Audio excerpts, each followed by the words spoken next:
Oke ya, video kali ini saya akan kembali membahas motor dari Honda kelas Sport 250cc 2 silinder terbaru ya. Mungkin kalian sudah tahu semua lah ya. Dan di thumbnail sudah saya paparkan ya gambarnya, yaitu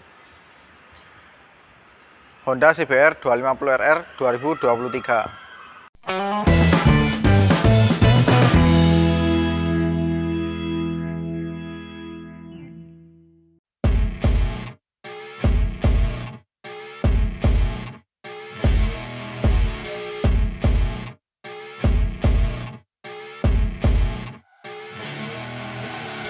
I see her rolling up, Uber black Cadillac, high heel boots and a sexy body full of tats. Baby's bad, oh baby's hella bad. After her there ain't no coming back. Wanna take a run at that? I think she's feeling me. Turn it up a few degrees. My imagination of her body gets the best of me. Oh gosh, she's such a tease. Bitten lips, bruised knees. I'm addicted to her, need her touching me. Cause she got a bad little waist, and we tearing down this place. Off the liquor that we chase. Casamigos to the face, baby, I don't need no space. Coming closer for a taste, and I'll show you how I make everything just fade away. Cause she's like sex, drugs, cocaine, body so insane. Jealous of the clothing that she wears up on a tight frame. All game, no shame, baby came here to play. I feel like an addict cause she's sex, drugs, cocaine. Nah, ini adalah Honda CBR 250RR tahun 2023 atau generasi kedua ya. Dan ini saya mereview di salah satu dealer terbesar di Malang, yaitu MPM Motor Basra di sini ya. Nah, mungkin bagi kalian yang ingin tahu ya untuk profil dealer ini, kalian bisa tonton videonya. Nanti linknya saya akan taruh di deskripsi. Kembali ke motornya, ini yang tipe SP. Jadi bisa dikatakan ini tipe tengahnya ya, karena di bawahnya ada tipe standar dan juga tipe SPQS. Nah, ini kebetulan yang tipe SP.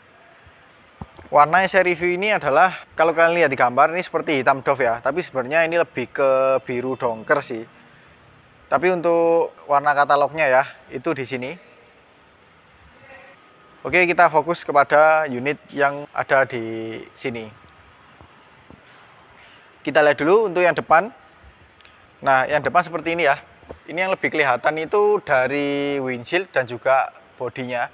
Untuk windshieldnya ini dia lebih sempit. Kalau yang lama itu kan lebih lebar. Namun untuk yang generasi kedua ini dia lebih cembung atau lebih jenong lah ya istilahnya. Dan untuk bagian depannya sini, untuk moncongnya ini ya, ini dia lebih mancung dan juga dimensinya lebih besar. Kalau yang model sebelumnya itu kan dia lebih kecil ya. Kalau ini dia lebih besar, makanya dia jauh lebih jauh lebih mancung itu sih. Kemudian di sini ada stiker strip ya, warna merah seperti ini. Untuk yang di bagian sini, ini strip saja. Kalau di sini ada tulisan CBR, lalu ada strip ke atas gitu. Stripnya juga sampai di sini. Ini di bagian body winglet ya, atau cover lampunya yang di bawah. Untuk lampunya sendiri ini masih sama ya secara bentuk dan juga teknologinya dari model sebelumnya. Dia full LED. Jadi untuk bagian sini ada lampu DRL atau lampu kota yang jadi satu dengan lampu sein. Kemudian yang bawah ini ada lampu dekat dan lampu jauh. Lampu dekatnya ada 4 titik, kemudian lampu jauhnya ada 2 titik. Jadi 2 lampu dekat, di sini 2 lampu dekat, kemudian di bagian pinggirnya itu lampu jauh. Masing-masing 1 persisinya. Bagus sih, ini paling keren jujur. Apalagi bagian sein ya. Karena seinnya tidak seperti di kompetitornya, terutama R25 itu kan dia terpisah ya, ada di bagian terluar. Nah, kalau ini dijadikan satu seperti ini. Kemudian di sini ya, ini mohon dikoreksi ya kalau misalkan saya salah. Di bagian sini semacam ada tumpukan bodi lagi. Jadi bagian bodi atas dan bodi bawah itu seperti ditumpuk ya. Makanya di sini itu ada perbedaan warna dan juga step ya atau tingkatannya. Dan ini beda. Tuh kalau kita lihat dari dekat emang ini warnanya biru dongker sih, bukan hitam. Nah, baru yang di sini adalah warna hitam. Kemudian untuk spatbornya sendiri ya. Ini spatbornya juga warna biru dongker. Tuh seperti ini. Emang kalau di tempat yang kurang terang kelihatannya seperti hitam sih. Lalu untuk bagian atas ya. Nah, di sini ada peletakan plat nomor dan juga ada spion. Spionnya ini masih sama dengan model sebelumnya. Keren sih untuk sebuah motor standar. Tangkainya juga dia nggak bulat biasa, tapi ada semacam bentuknya gitu. Jadi sesuai lah dengan desain keseluruhan motor ini. Lanjut kita ke bagian bodi sampingnya. Nah, untuk bodi sampingnya seperti ini ya. Saya akan beralih ke sisi satunya. Nah, seperti ini. Ini kalau orang awam, jujur sih ini nggak akan kelihatan kalau ini model terbaru. Tapi kalau kita lihat lebih detail, itu dia ada perbedaan sih. Dia bodinya itu jauh lebih lebar dan juga lebih bertumpuk ya. Kalau model sebelumnya di bagian sini kan bidangnya itu terkesan rata gitu aja ya. Dalam artian tekukan-tekukannya itu sangat minim. Nah, kalau di sini lebih banyak tekukannya. Ini karena warnanya biru donger dan juga perpaduan hitam doff ya. Jadi kelihatan sama aja. Tapi kalau misalkan yang warna merah kombinasi hitam doff itu ya, wah itu baru terasa banget sih. Garis bodinya dan juga tumpukan desainnya itu beda banget dengan model sebelumnya. Dan lubangnya di sini juga cukup banyak. Nah, di sini ada lubang kecil ya, nggak terlalu lebar. Lalu di sini ada detail berupa sirip-sirip seperti ini. Untuk bagian atasnya ini ya. Nah, ini dia juga lebih terbuka di sini. Jadi lebih enak lah kalau untuk melepas panas ya. Nah, di bagian dalam itu kan ada radiator. Jadi panasnya itu bisa keluar dari sini. Cuman nggak tahu ya, mungkin efeknya ke tangan atau ke badan, nggak tahu. Karena ini kan arahnya ke atas. Nah, ini juga berlubang. Dan untuk di bagian sini, tuh kan ini baru kelihatan kalau ini bertumpuk.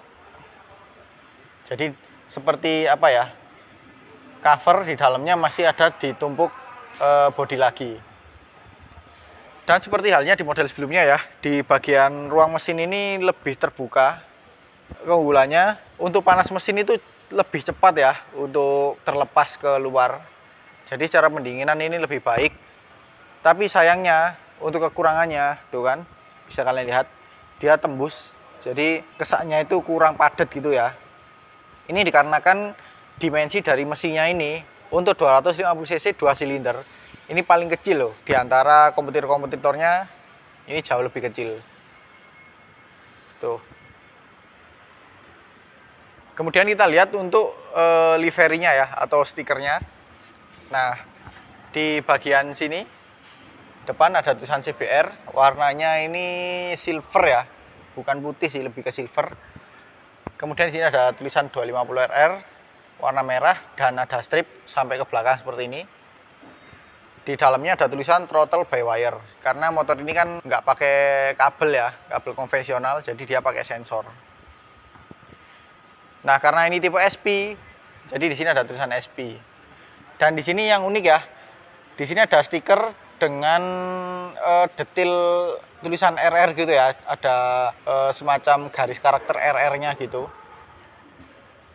Dan ada dua kontur sih. Untuk yang background-nya ini dia halus dan mengkilap, sedangkan untuk yang garis RR-nya ini dia lebih doff dan juga sedikit lebih kasar. Untuk bagian undercowl, nah ini ya, untuk bagian bawahnya sih oke. Coba kita lihat. Nah, ini dia dibuat seperti ini, dibuat lentur supaya tidak mudah patah ya, karena bagian bawah itu kan rawan sekali terkena misalkan hantaman batu atau apa gitu ya. Jadi kalau bodinya lentur seperti itu bisa meminimalisir ya terjadinya bodi patah. Lanjut ke bagian atas ya. Untuk bagian tangkinya, untuk konstruksi tangkinya sama dengan model sebelumnya ya. Dia perpaduan tangki asli dan juga cover. Tangkinya kapasitas 14,5 liter. Ini sedikit paling besar di antara kompetitor-kompetitornya ya. Lalu untuk bagian covernya ini di sini, kalau kita lihat secara sekilas ya, ini mirip banget dengan model sebelumnya, tapi sebenarnya ini beda kok.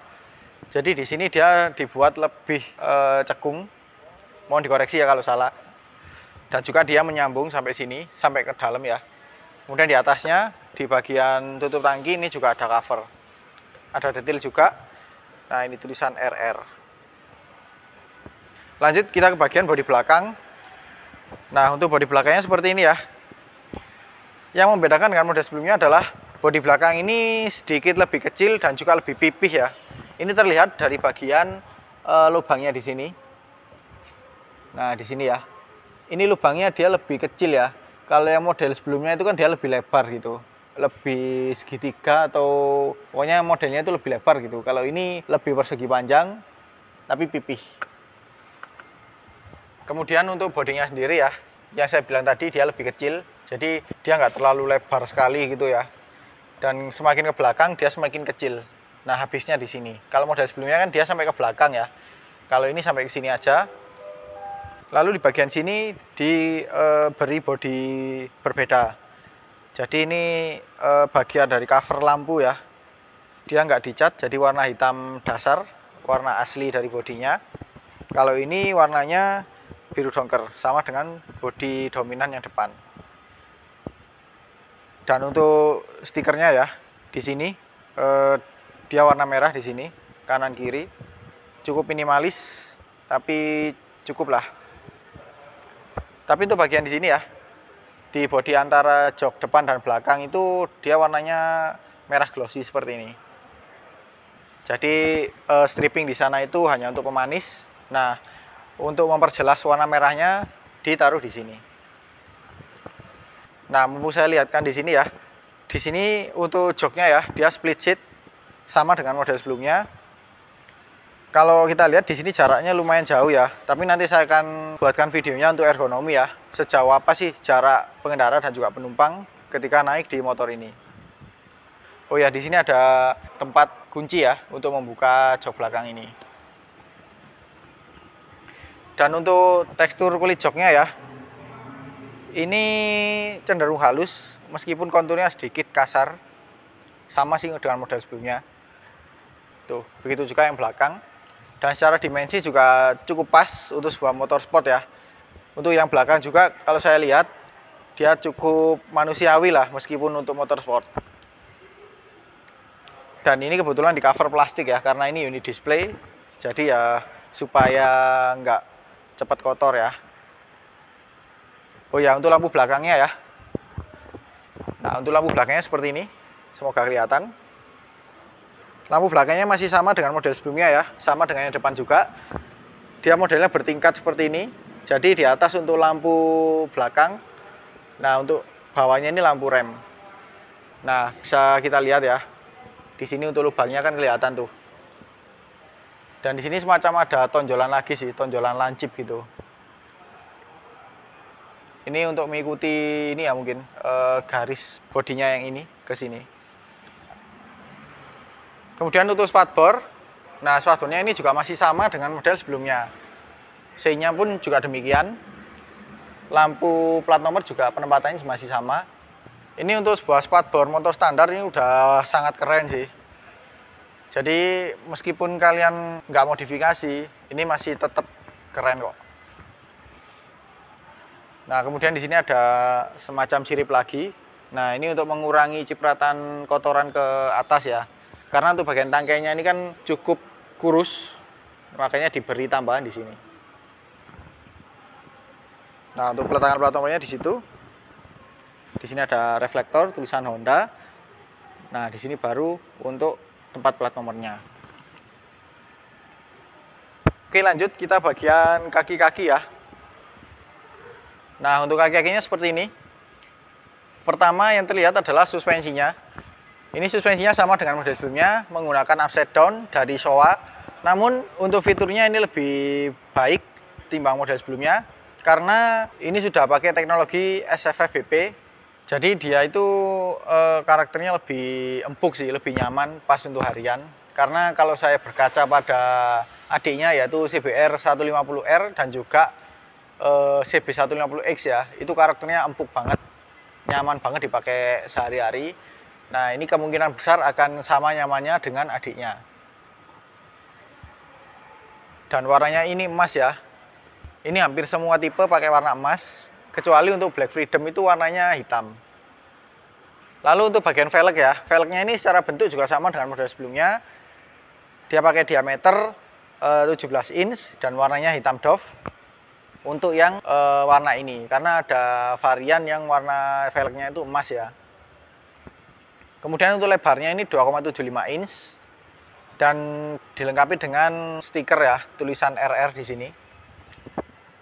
Nah, ini tulisan RR-nya. Stikernya warna merah.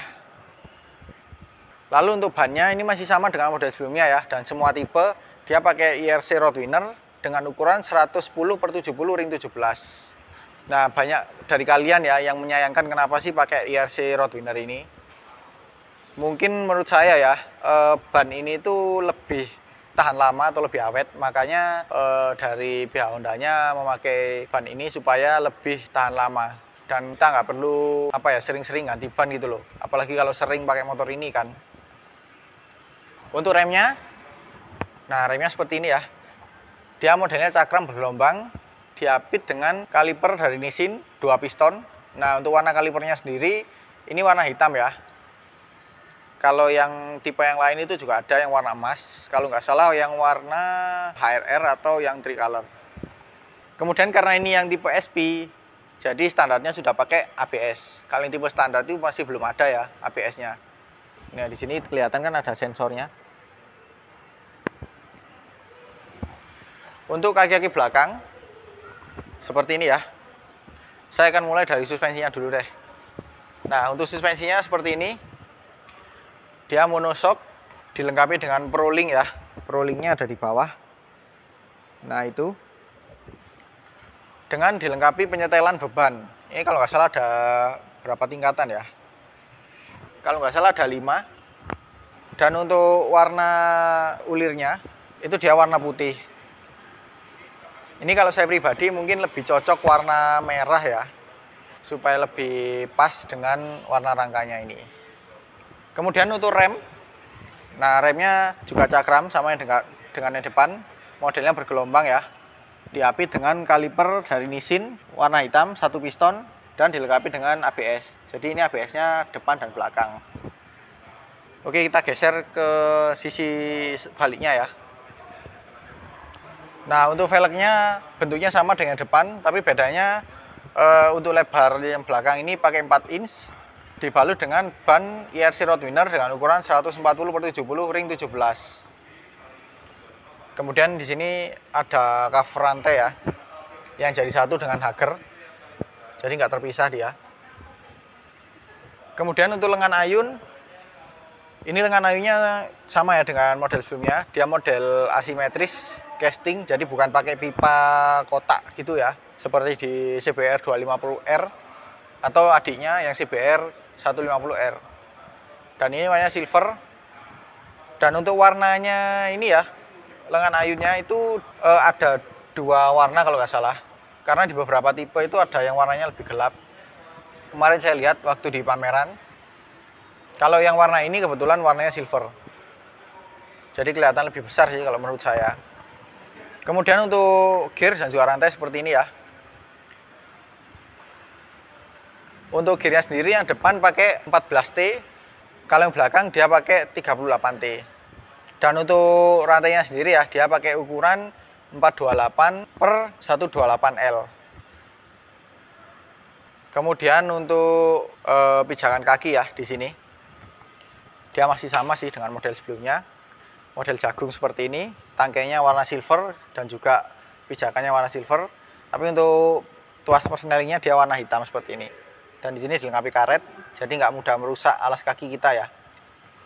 Yang belakang juga sama, dia warna silver. Tangkainya keren banget sih ini. Jadi nggak bulat seperti rangkanya ini ya, tapi lebih berbentuk seperti ini.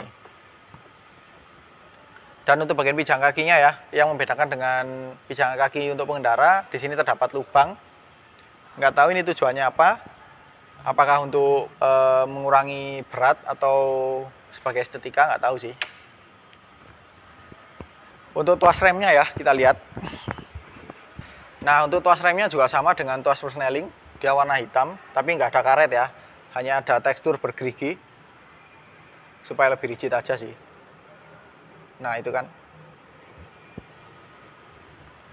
Nah untuk rangkanya sendiri ya, dia masih sama dengan model sebelumnya. Dia pakai diamond atau teralis ya. Tapi kalau saya lihat ya, ini untuk teralisnya ini konstruksinya lebih kokoh kesannya dibandingkan dengan kompetitornya. Karena di bagian depan ini ya, yang depan itu dia bercabang 2 dan dia sampai ke depan.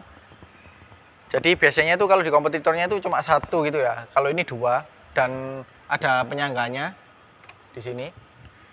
Begitu juga untuk yang belakang. Nah, kemudian di sini ya, ini juga dia lebih tebal. Jadi kesannya itu seperti rangka perimeter atau biasanya ada yang menyebut delta box itu ya. Jadi kelihatannya lebih padat dan juga lebih kokoh. Dan ini warnanya merah seperti ini. Jadi kombinasi yang cukup keren untuk warna gelap dengan rangka yang terang. Nah untuk mesinnya sendiri ya seperti ini. Ini untuk spesifikasinya ya, kapasitasnya itu 249,7 cc, 2 silinder DOHC 8 katup berpendingin cairan. Dengan diameter kali langkah 62 kali 41,4 mm. Transmisinya 6 speed. Untuk tenaganya, nah ini kebetulan tipe SP ya. Untuk yang tipe SP dan juga tipe SPQS itu tenaganya 42 PS di 13.000 rpm. Jadi dibandingkan dengan tipe SP yang generasi pertama itu lebih besar 1 PS. Kemudian untuk yang tipe standar ya, kan masih ada kan tipe standar, itu masih pakai mesin yang lama, dalam artian yang mesin generasi pertama yang belum SP, dengan tenaganya itu 38,7 PS di 12.500 rpm. Kemudian untuk torsinya ya, untuk tipe SP dan SPQS itu 25 Nm di 11.000 rpm. Untuk yang tipe standar itu 23,3 Nm di 11.000 rpm. Jadi beda ya. Untuk kapasitas olinya itu sama, tipe standar dan juga tipe SP atau SPQS, dia 1,9 liter. Jadi kalau kalian ganti oli, otomatis kalian harus beli 2 liter. Nah untuk rasio kompresi, untuk tipe standar 11,5 banding 1, sedangkan untuk yang tipe SP dan SPQS itu 12,5 banding 1. Nah fitur yang tertanam di mesin ini adalah untuk yang tipe SP atau SPQS itu dilengkapi dengan assist and slipper clutch. Makanya untuk koplingnya ini jauh lebih ringan sih ketimbang yang tipe biasa ataupun generasi pertama. Karena yang generasi pertama itu terkenal koplingnya itu lumayan berat ya. Nah ini karena ada assist and slipper clutch, jadi dia lebih ringan. Tuh, kalau saya tarik seperti ini ya, tuh ringan banget untuk 1 jari aja. Dan juga karena ada slipper clutch, jadi untuk engine brake itu lebih halus ya.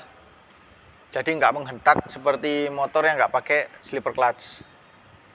Kemudian untuk yang SP ini kebetulan bukan QS ya, jadi tidak dilengkapi dengan quick shifter. Kalau yang tipe SPQS dia sudah dilengkapi dengan quick shifter. Bedanya adalah kalau di sini yang tipe biasa itu hanya tangkai seperti ini ya. Kalau yang tipe SPQS dia di sini semacam ada modul dan juga ada kabelnya gitu ya. Kemudian kita lihat untuk bagian knalpot. Nah untuk knalpotnya seperti ini ya. Ini masih sama dengan model sebelumnya. Ini jujur sih, ini knalpot terkeren di kelasnya. Karena dia pakai 2 lubang seperti ini dan bentuknya juga ya seperti motor modifikasi gitu sih. Tekukannya benar-benar seperti robot gitu ya. Banyak sekali tekukannya. Kemudian ditumpuk dengan cover seperti ini. Covernya yang atas atau yang belakang ini pakai warna silver, kemudian di sini ada warna hitam.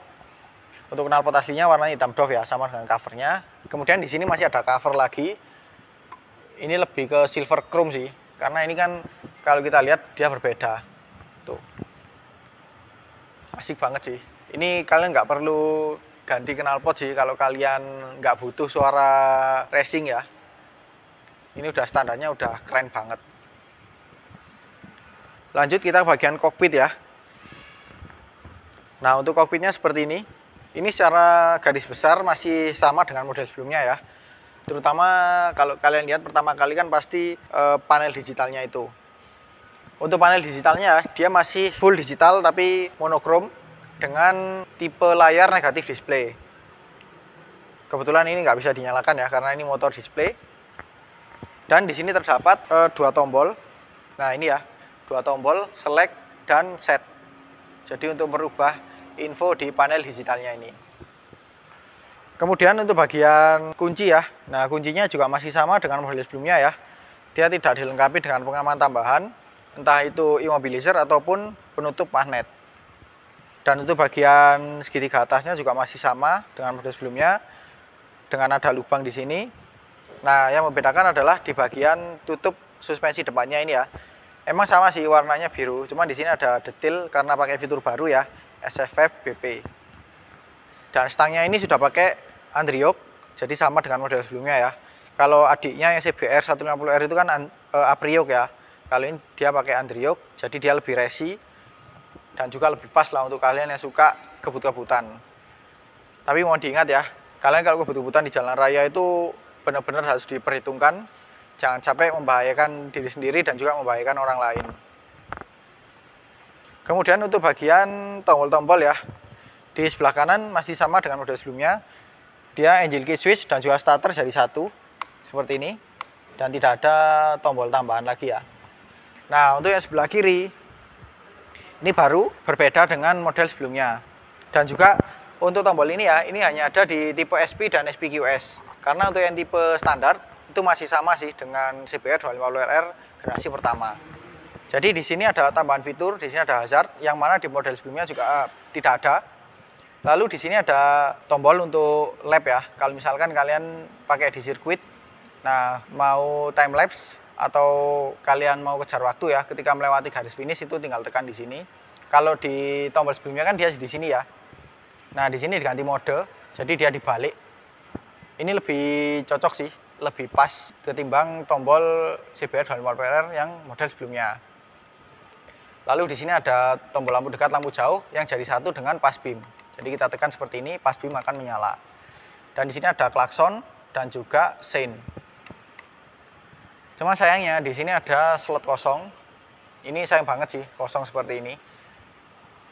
Ini buat masukan ya, kalau bisa di paket tombol-tombol ini diisi untuk merubah info panel digitalnya. Seperti halnya di kompetitornya ya, kan ada tuh yang bisa dirubah melalui tombol di sini. Daripada kita membuat tombol di sana ya, itu kan lebih bahaya ya, apalagi ketika di perjalanan. Oh ya, saya tadi belum menjelaskan ya, untuk motor ini sama dengan model sebelumnya ya. Dia ada 3 riding mode. Jadi dia ada Comfort, Sport, dan Sport Plus. Kalau kita nyalakan pertama kali, dia akan otomatis ke mode Sport. Itu yang mode standarnya. Jadi kalian bisa rubah di sini. Kalau kalian rubah ketika jalan, itu kalian harus tutup throttle-nya dulu, baru kalian bisa aktifkan untuk mengganti riding mode-nya. Nah untuk hand grip-nya, ini masih sama sih dengan model sebelumnya, modelnya seperti ini. Untuk handle couplingnya dan juga rem di sana ya, itu sama. Dia warna hitam seperti ini. Nah ada detail ya, mungkin kalian masih belum paham atau belum tahu lah ya dari model sebelumnya itu. Untuk bagian sini, coba saya pindah di sana, lebih kelihatan. Nah itu adalah lubang untuk menangkap udara dari depan ya, yang itu bisa disalurkan ke ruang pembakaran. Jadi dengan adanya lubang seperti itu menghadap ke depan, otomatis pasokan udara ke ruang bakar itu lebih cepat dan juga lebih banyak. Beda halnya kalau misalkan dia ngambil dari samping ya. Rata-rata kan motor itu pakai lubang di samping di situ. Kalau ini enggak, dia di bagian depan seperti ini. Jadi seperti motor sport yang high performance ya, yang 250 ke atas. Jadi itu aja sih review saya untuk Honda CBR 250RR, terutama yang tipe SP ya, yang warna biru dongker ini. Jadi kalau kalian masih belum jelas atau masih penasaran melihat langsung motor ini, kalian bisa datangi langsung ya di dealer MPM Motor Basra. Nah ini langsung ada nih unit displaynya seperti ini.